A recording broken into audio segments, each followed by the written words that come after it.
อยากสิถามว่าอ้ายคนนี้มีความสำคัญกับน้องบ่โนอ้ายมันคนบ่หล่อสิเฮ็ดจังใดหน้าตาอ้ายมันบ่ดี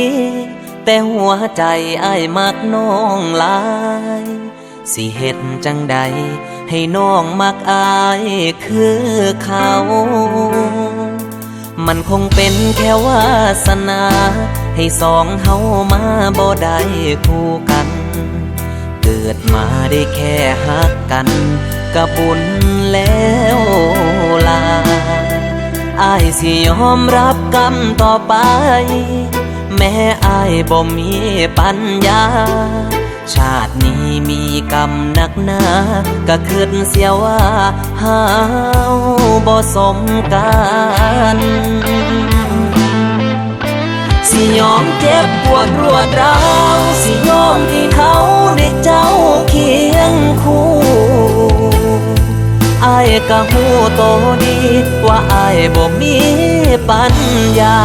ยอมรับว่าอ้ายมันจนอ้ายก็เป็นคนคือน้องนั่นล่ะถึงสิเปิดปัญญาแต่อ้ายก็หักคือเก่าเรื่องดีๆขอให้เกิดกับน้องระหว่างเฮาสองคงต้องจบกัน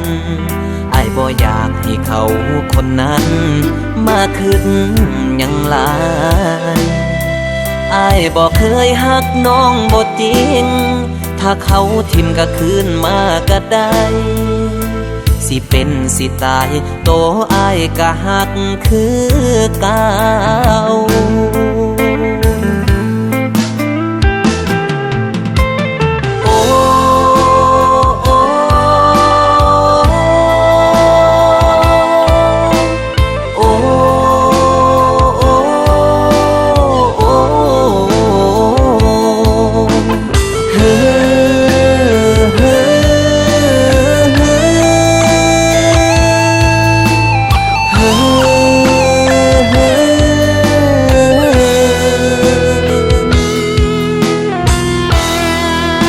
สิยอมเจ็บปวดรวดร้าวสิยอมที่เขาได้เจ้าเคียงคู่